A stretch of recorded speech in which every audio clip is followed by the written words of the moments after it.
Hello everyone, it's Jen from Old Tinkerer Studio.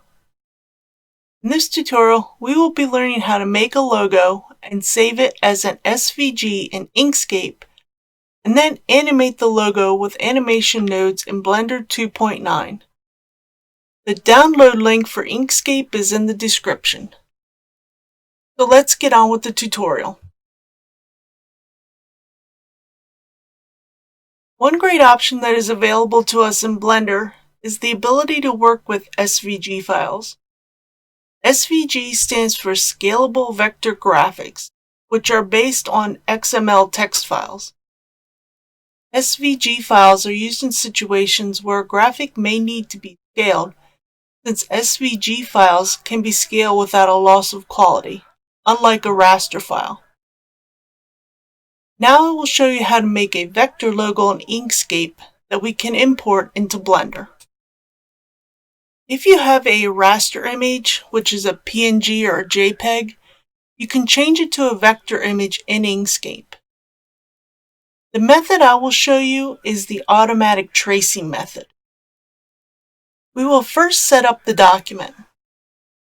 Now note that if you don't see the top row of icons, you can go under View and choose Default. Make sure that snapping is enabled. Under View, go to Zoom and then choose Zoom 1:1. Holding down Control and using the middle mouse button will allow you to zoom in and out, and holding down the middle mouse button allows you to pan. Drag onto the canvas the PNG or JPEG that you want to make into a vector. The image type import should be embed. The image DPI should be default. And the image rendering mode should be none. I'm using a PNG image of the Inkscape logo for this demonstration. If I zoom in, you can clearly see that this is a raster image.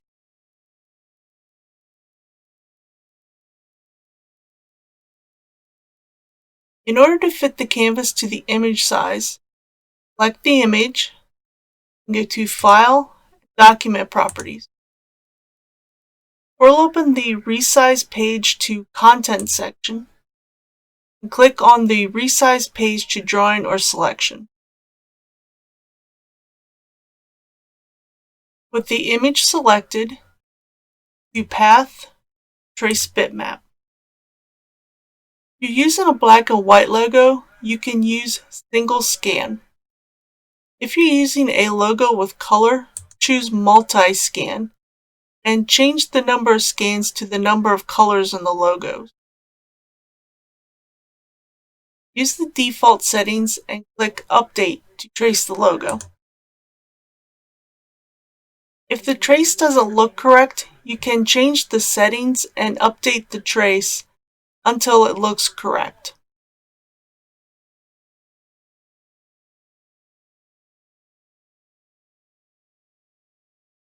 Now, Inkscape has placed the vectorized logo on top of the original raster logo.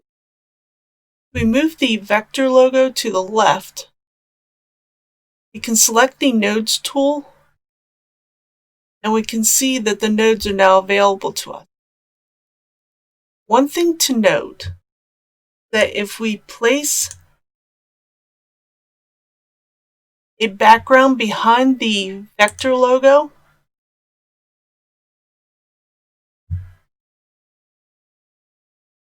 notice that the white areas are negative space and not filled with shapes.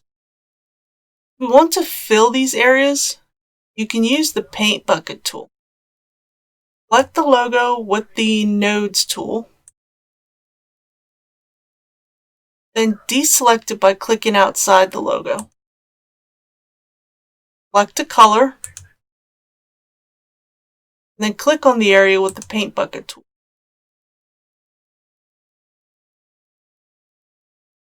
If we scroll in,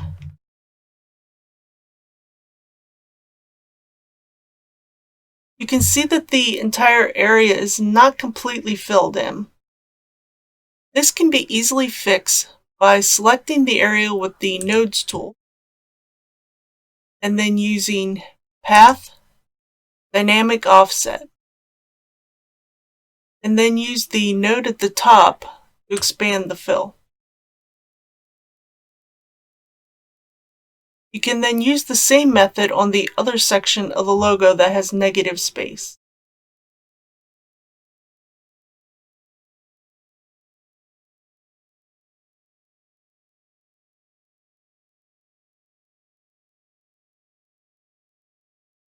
We see that these two areas are now filled.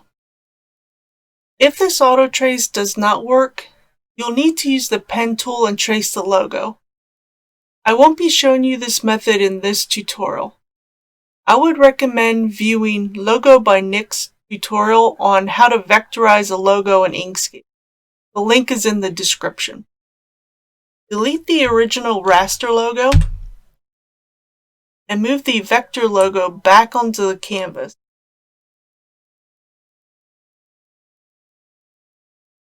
Then center it. Make sure that you're using relative to page.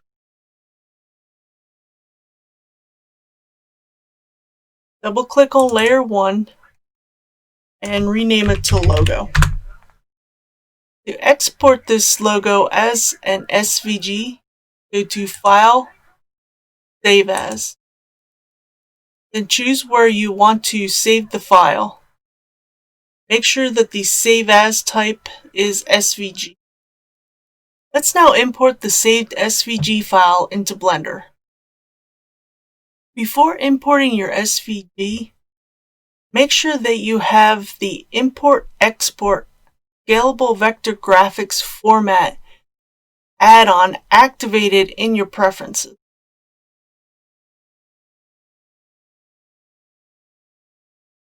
And under the File menu, Import Scalable Vector Graphics. Make sure that the entire SGV is selected and then scale it up. Now, if some of the image is separated, simply move the pieces into their proper place.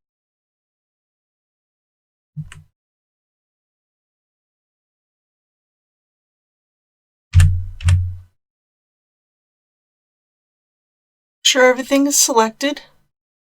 Right-click on the SVG and choose Convert to Mesh. Tab into Edit mode. Make sure that the entire SVG has been converted. Normally I would recommend cleaning up the mesh, but that would make this video tutorial quite long. If you want me to make a tutorial on how to clean up a mesh, let me know in the comments below. Tab back into Object mode. Select the entire logo. Under Object menu, go to Set Origin and Origin to Geometry. Then join the pieces of the logo with Ctrl J. With the logo selected, bring up the Snap menu with Shift S. Choose Selection to Cursor. Center the logo. Add a circle and center it around the logo.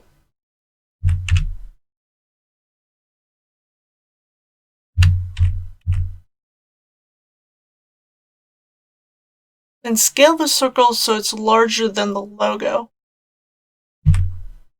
But remember to leave enough room for an inset later on that's going to be around the logo. Tab into Edit mode and add a face using the F key. In Object mode, add a Solidify modifier to the logo and the circle.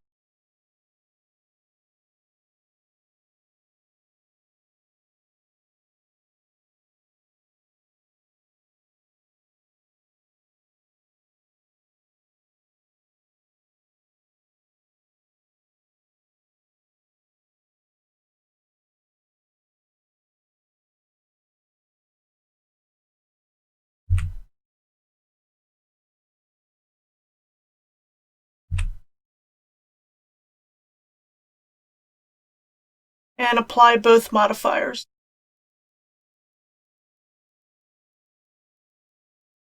Select the circle and tab into edit mode. Select the top and the bottom faces and inset them. Make sure that it doesn't intersect with the logo.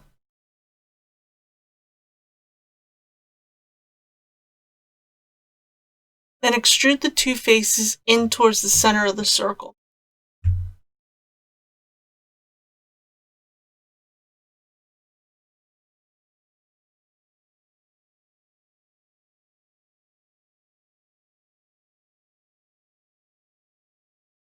Make sure you select the top and the bottom inner parts of the circle.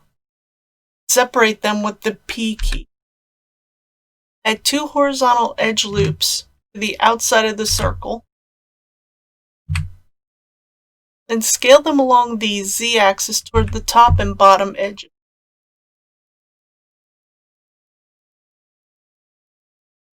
Hide the inner part of the circle. Add horizontal edge loops to the inside and slide them towards the top and the bottom just like we did on the outside.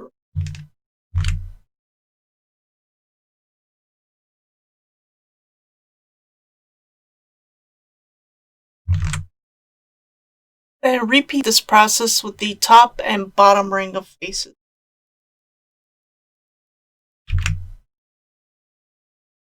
You can use GG to move and slide the individual rings.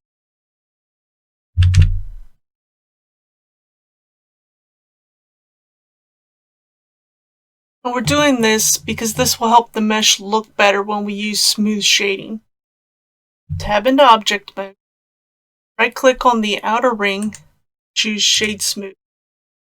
Then add a Subdivision Surface modifier, a viewport, and a render of 2, and apply the modifier. Then unhide the center part of the circle. Add a material to the outer circle. I'm going to make mine a golden color. I'm using the hex code E7E271. I'm going to make it slightly metallic, 0.2. And apply the same material to the inner part of the circle.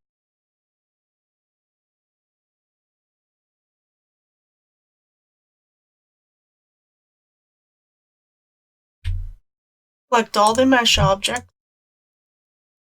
Join them together with Ctrl J. Rotate the logo around the x-axis 90 degrees. Let's add a lighting setup. Select the point light. Under the Light tab, change the light to a sunlight. And change the power as desired. And rotate the light so it's affecting the logo. Add an area light.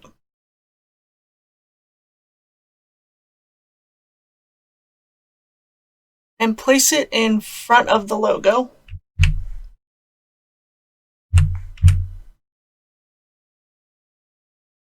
Change the power as desired. And rotate the light so it's affecting the logo.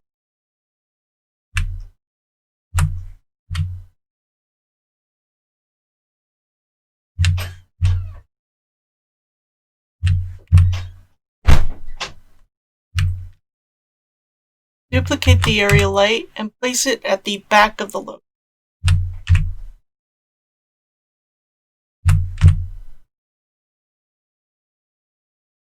And rotate the light so it's affecting the logo. Now we'll use the animation nodes to make a simple logo rotation animation. I would highly recommend watching my Intro to Animation Nodes tutorial if you haven't done so already. Under the Animation Workspace, open up the Properties panel with N. Under the View tab, check Lock Camera to View. Select the camera, and using Alt-G, change the location to the cursor, Alt-R to move the rotation of the camera. Rotate the camera around the x-axis 90 degrees. Then move the camera along the y and z axes so you can see the logo.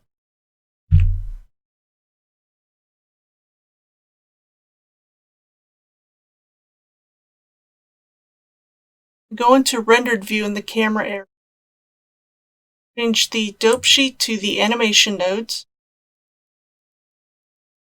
Click on new and make a new node tree. You can rename it if you wish.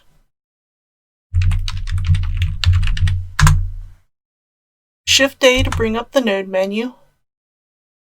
And under the object category, choose object to add an object input node.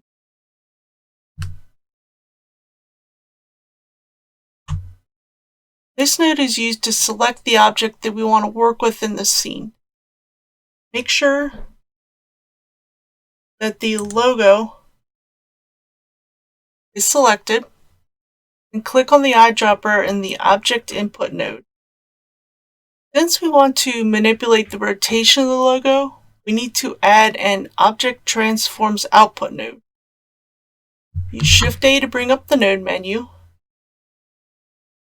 Under the object category, use transforms output. Add a transforms output node. This node sets the location, rotation, and scale of an object. Connect the object input node to the object transforms output node. The middle row affects the rotation of the object. We only need to activate the z-axis, since this is the only axis we will use to rotate the logo around in this tutorial. From the animation category, add a time info node. This node allows for animation playback. Since we want to only affect the rotation in this tutorial, we need to add a combine Euler node. Under the rotation category, add a combine Euler node. By default, this node uses radians as the measurement, but we can check the use degree option to use degrees instead. This means that each frame equals 1 degree of rotation. Connect the frame output of the time info node into the z-axis of the combine Euler node. Connect the Euler output of the combine Euler node to the rotation input of the object transforms output node. Split an area and bring up a timeline.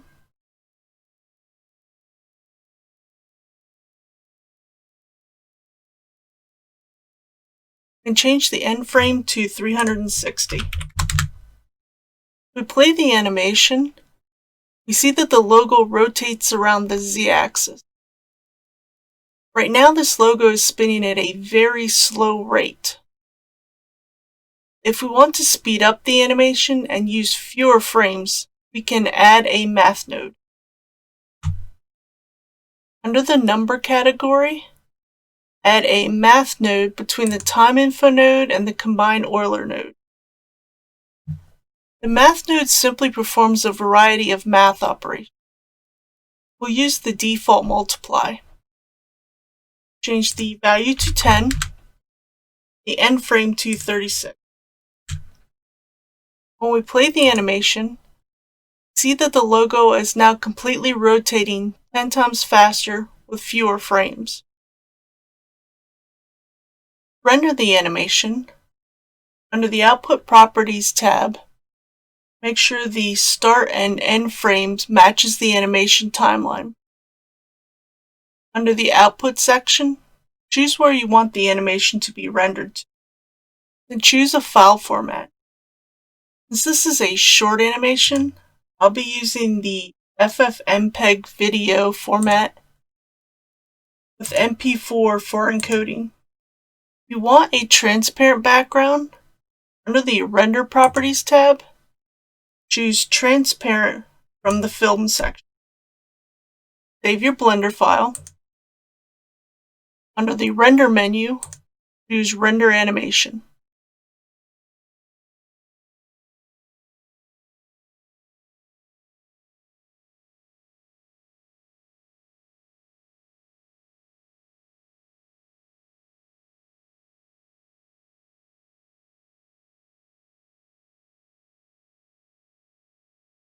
If you have a request for a tutorial or a question about Blender, feel free to leave a comment. If you're interested in learning more about 3D art and animation, don't forget to subscribe and turn on the notification bell. Thanks for watching. Have a good day.